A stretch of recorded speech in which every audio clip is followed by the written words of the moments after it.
Assalamualaikum warahmatullahi wabarakatuh. Perkenalkan, nama saya Gustina, NIM 2005025020444. Saya berasal dari kelas 06 atau D22. Pada video ini, saya akan menjelaskan tentang sejarah perkembangan bahasa Indonesia. Sebelum itu, mari kita membahas apa itu bahasa. Menurut Keridaksana dan Djoko Kadjono, bahasa adalah sistem lambang bunyi yang arbitrer yang digunakan oleh para anggota kelompok sosial untuk bekerja sama, berkomunikasi, dan mengidentifikasikan diri. Ini tidak hanya mencakup kata-kata yang diucapkan, tetapi juga mencakup gestur, tulisan, dan simbol lainnya yang digunakan untuk menyampaikan makna antar individu ataupun kelompok.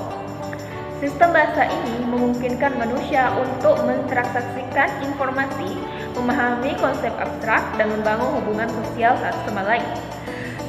Sehingga dapat disimpulkan bahwa bahasa adalah suatu alat komunikasi antar manusia.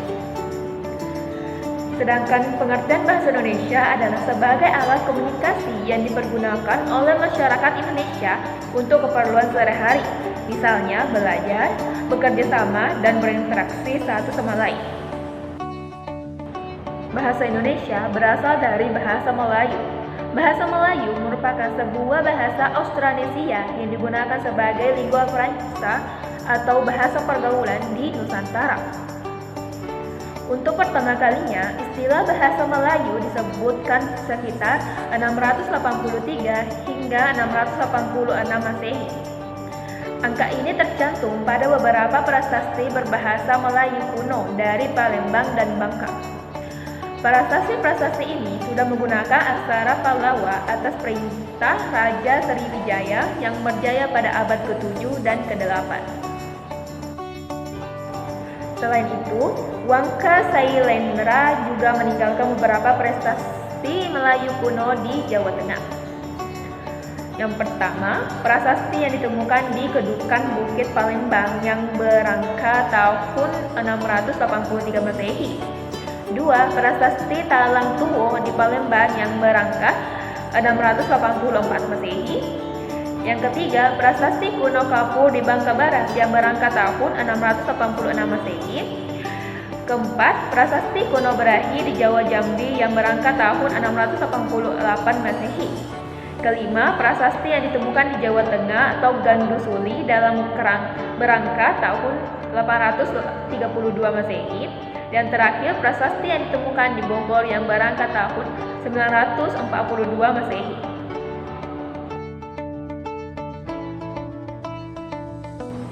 Bahasa Melayu memiliki dua bentuk, yaitu Melayu Pasar dan Melayu Tinggi. Pada Melayu Pasar sering dipakai dalam kehidupan sehari-hari. Bentuk ini mudah dimengerti, memiliki toleransi kesalahan yang tinggi, dan fleksibel dalam menyerap istilah dari bahasa lain. Sedangkan Melayu Tinggi merupakan bentuk yang lebih resmi. Pada masa lalu, bentuk ini digunakan kalangan keluarga kerajaan di sekitar Sumatera, Malaya, dan Jawa. Bentuk ini lebih sulit karena penggunaannya yang sangat halus, penuh sindiran, agak sulit dimengerti dibandingkan Melayu Pasar, tingkat toleransi kesalahan yang rendah, dan tidak ekspresif seperti bahasa Melayu Pasar.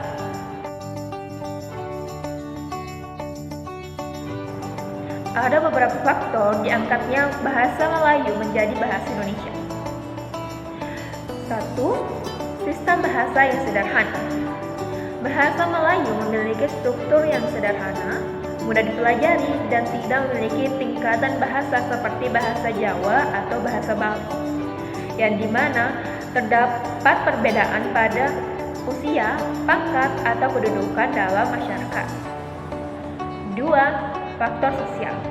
Bahasa Melayu telah lama menjadi bahasa penghubung utama di wilayah Indonesia sebelum 1600 Masehi.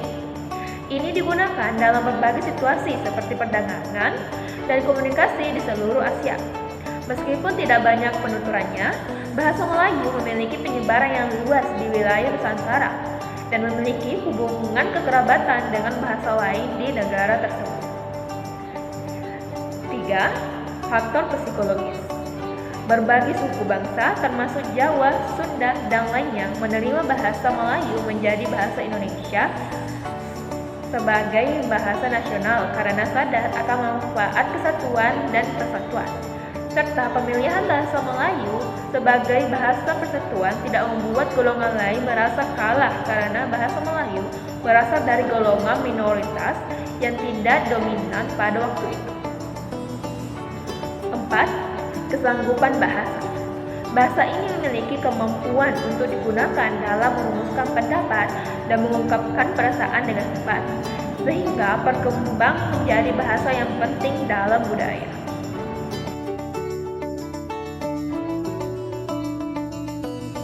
Bahasa Indonesia kemudian masuk ke dalam 3 kategori perkembangan, yaitu 1. Bahasa pemersatu.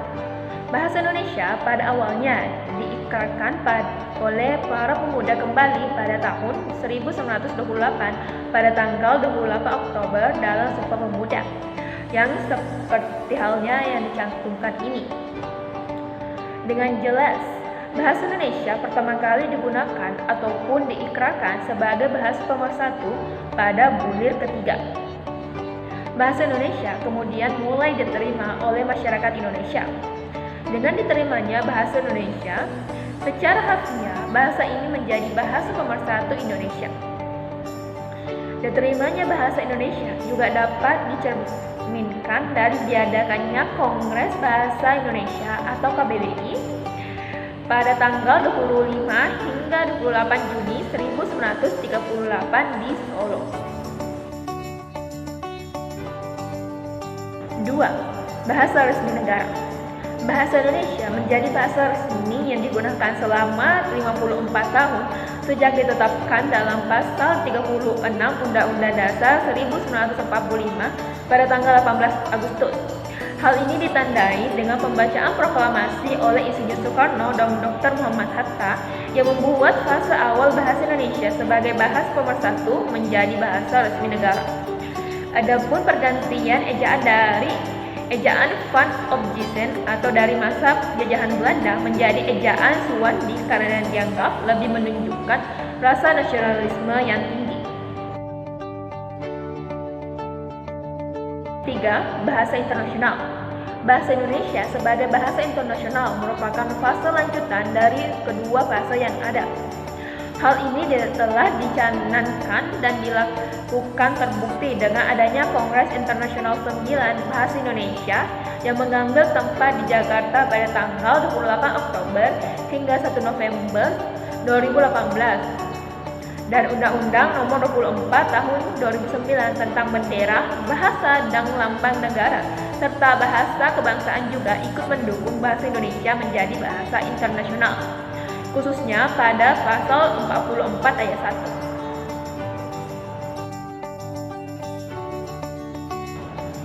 1. Saya kira sekian dari saya. Wassalamualaikum warahmatullahi wabarakatuh.